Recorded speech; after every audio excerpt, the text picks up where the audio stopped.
भगवान राम को मैया बड़ा दुलार करती, खूब प्रेम करती हैं। यहाँ पर मैया कौशल्या के पास हजार हजार दासियां हैं, लेकिन फिर भी मैया कौशल्या ने किसी दासी को नहीं लगाया कि इनका श्रृंगार करो, इनका लालन पालन करो आज के समाज के जैसे।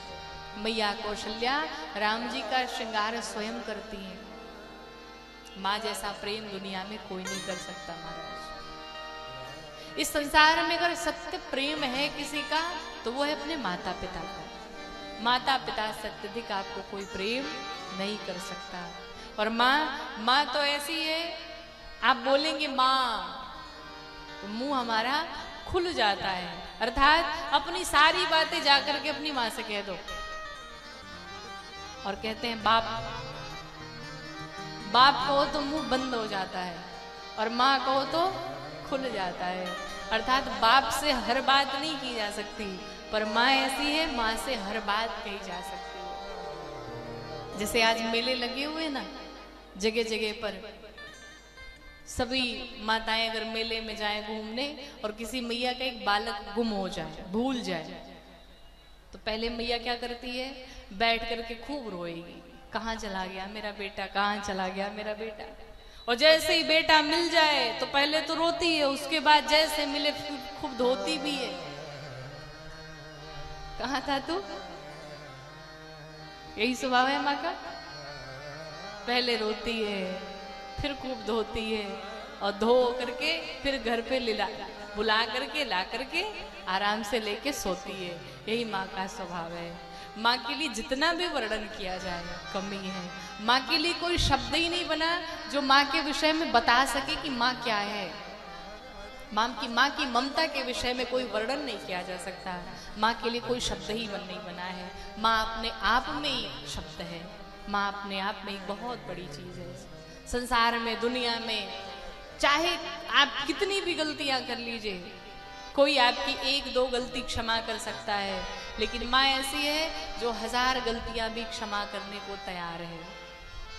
एक माँ के 4 बेटे हो जाए ना तो बड़े प्यार से उनका लालन पालन करती है, लेकिन वही माँ जब वृद्ध हो जाती है तो वही बेटे 4 बेटे भी एक माँ को नहीं पाल पाते। बड़ा वाला कहता छोटे के पास जाओ, छोटा वाला कहता बिचले के पास जाओ। माँ का ठिकाना ही नहीं होता, माँ जाए कहाँ पे। और कुछ तो ऐसे भी होते हैं जो घर से निकाल करके वृद्धाश्रम में फेंकाते, जाओ वहीं रहो। लेकिन एक बात कहें, वृद्धाश्रम भेजने के पश्चात भी, वहां जाने के बाद भी अगर उस माँ से जाकर के पूछो कि मैया क्या आप चाहती हो, अपने बेटे के लिए क्या कहोगी, तो वो ये नहीं कहती कि उसने मेरे साथ इतना बुरा किया। वो माता पिता यही कहते हैं कि वो जहां भी रहे सुखी रहे।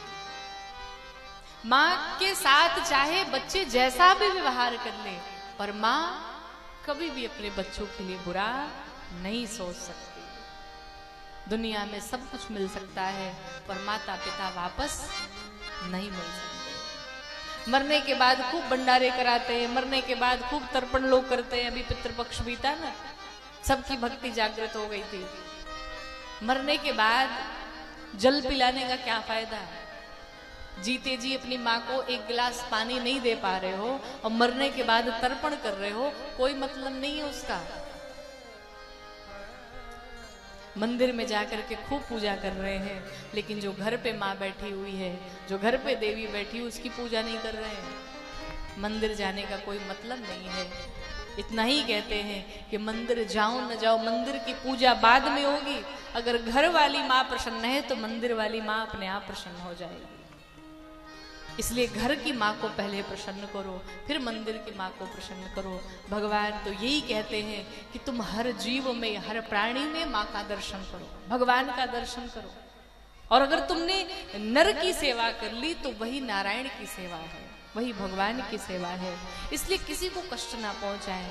जीते जी जो आपके पास है उनका सम्मान कर ले, उनका सत्कार कर ले, उनकी सेवा कर ले। बहुत व्यस्ततम समय है, लेकिन अगर उस व्यस्ततम समय में भी आपको थोड़े ही दिन का अगर समय मिल जाए तो जाकर के अपने माँ की सेवा कर लीजिए, क्योंकि वो एक बार चली गई तो वापस मिलने वाली नहीं। सब कुछ मिल जाएगा पर माँ नहीं मिल सकती महाराज। इसलिए माँ की सेवा करो, माँ से प्रेम करो।